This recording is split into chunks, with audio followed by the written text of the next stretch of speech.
What brings you to Venice? You read spy novels.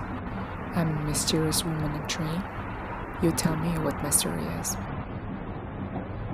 Okay. I think you'd be a diplomatic attaché. Or maybe a girl from East Germany whose father's been kidnapped and they're blackmailing you into stealing something for them. Probably microfilm. There's usually microfilm involved. What awaits me? Trouble, certainly. Danger. Oh yeah, you must likely be shattered in less 2 chapters. Is there a man in my life? Has to wait and see. Invite me to dinner, Frank. What? Would you like to have dinner?